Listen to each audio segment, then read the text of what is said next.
RTO कर्मचाऱ्यांवर भ्याड हल्ल्याच्या निषेधात काळ्या फिती बांधून निषेध नोंदविला. अकोला प्रादेशिक परिवहन कार्यालयातील कर्मचाऱ्यांवर एका एजंटने केलेल्या भ्याड हल्ल्याच्या निषेधात अमरावती आरटीओ कार्यालयात आज 2 जून सोमवार रोजी दुपारी 12 वाजता काळ्या फिती बांधून कर्मचारी यांनी निषेध नोंदविला व निदर्शने करून आरटीओ यांना निवेदन दिले. यावेळी मोटार वाहन विभाग कर्मचारी संघटनेचे राज्य उपाध्यक्ष अनिल मानकर यांनी कर्मचाऱ्यांना संबोधन केले. प्रादेशिक परिवहन कार्यालय अकोला येथील कर्मचाऱ्यांवर झालेल्या या भ्याड हल्ल्याच्या संघटनेच्या वतीने राज्यभरात कर्मचारी व अधिकाऱ्यांच्या वतीने तीव्र निषेध नोंदविण्यात येत आहे. संबंधित एजंटला कार्यालयात कायमस्वरूपी येण्यास बंदी घालण्याचे प्रादेशिक अधिकारी अकोला यांनी आश्वासन दिले आहे. तसेच पोलीस प्रशासनाशी चर्चा करून योग्य ती कारवाई करण्याचे आश्वासन मिळाले आहे. या घटनेच्या पार्श्वभूमीवर प्रादेशिक परिवहन कार्यालयातील अधिकारी, कर्मचारी आणि संघटनेचे पदाधिकारी एकत्र येऊन पुढील कारवाई संबंधी निर्णय घेणार आहेत. अनिल मानकर म्हणाले की हा हल्ला केवळ अकोलापुरता मर्यादित नसून संपूर्ण परिवहन विभागावर झालेला आघात आहे. त्यामुळे संपूर्ण विभाग आणि राज्यातील परिवहन कर्मचारी यावेळी आपल्याबरोबर आहेत याची ग्वाही दिली आहे. आंदोलनादरम्यान कर्मचारी काळी फिती बांधून कामकाज केले आणि भ्याड हल्ल्याचा निषेध नोंदविला. यावेळी सहाय्यक प्रादेशिक परिवहन अधिकारी सिद्धार्थ ठोके यांनी निवेदन देण्यात आले. यावेळी कर्मचाऱ्यांनी आपल्या संतप्त भावना व्यक्त करून अशा प्रकारच्या हिंसक घटनांना यथोचित आणि कठोर प्रतिसाद देणे गरजेचे असल्याचे संघटनेने इशारा दिला आहे. श्री खंडारे यांच्यावर एका दलालाने भ्याड हल्ला करण्याचा प्रयत्न केला. त्या अनुषंगाने संपूर्ण परिवहन विभागात राज्यामध्ये एक प्रचंड असंतोष तयार झालेला आहे आणि विशेष खास करून म्हणजे आपल्या विभागातली ही बाब आहे आणि दलालांचे वेगवेगळ्या मार्गाने कर्मचाऱ्यांवर दबावतंत्र आणण्याचा प्रयत्न सुरू आहे. त्या निमित्ताने कर्मचारी भयभीत झालेले आहे. कर्मचाऱ्याच्या मागे कुटुंब सुद्धा आहे आणि दलालांना सर्व रान मोकळा आहे. त्या दिवशी मी प्रादेशिक परिवहन अधिकारी अकोला यांच्याशी माझं बोलणं झालं. त्यांनी सांगितलं की संबंधित दलालाला मी कायमस्वरूपी कार्यालयात प्रवेश देणार नाही आणि प्रत्यक्ष पोलीस अधीक्षक यांना भेटून दलालांवर कारवाई करण्याची विनंती करणार आहे आणि तसे पत्र सुद्धा देणार आहे.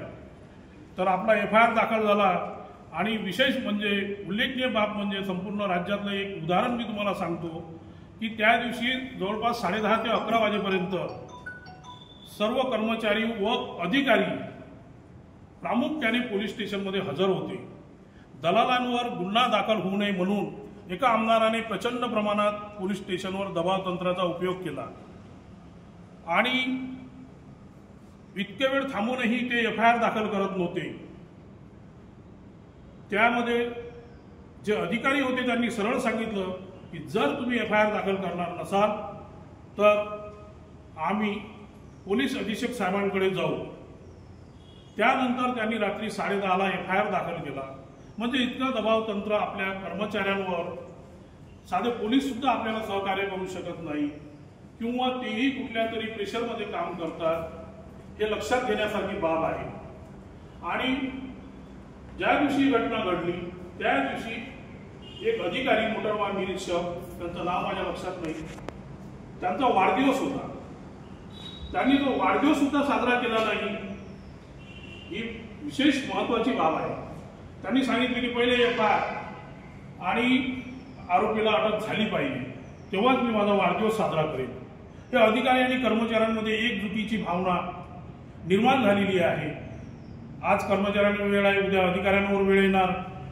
त्या अनुषंगाने आपण आपले जे काही वादविवाद असेल ते जाग्यावर ठेवायचे, पण अशा प्रसंगी सर्वांनी सामोरं येणे काळाची गरज आहे.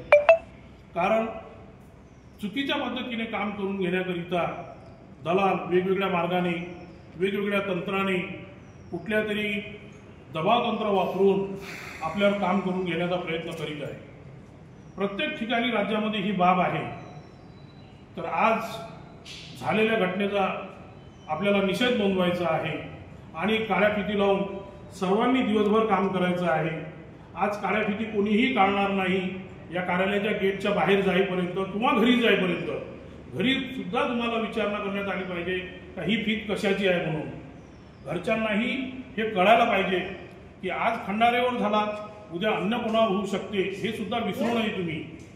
म्हणून आपणास सर्वांना विनंती करण्यात येते की घरी जाईपर्यंत पोहोचेपर्यंत या फीत काढू नका आणि ही हवा बाहेर जाईल. आज RTOमध्ये काळ्या फिती लावून निषेध नोंदविण्यात येत आहे, काम करण्यात येत आहे, म्हणून काही मीडिया किंवा काही अन्य लोकसुद्धा येऊ शकतात. म्हणून याची गंभीर दखल घ्या आणि आता काही वेळात आपण निदर्शने करूया निषेध म्हणून आणि मान्य प्रादेशिक परिवहन अधिकारी यांना आपण निवेदन देऊया अशी सर्वांकडून मी अपेक्षा बाळगतो. आणि सर्वांनी आता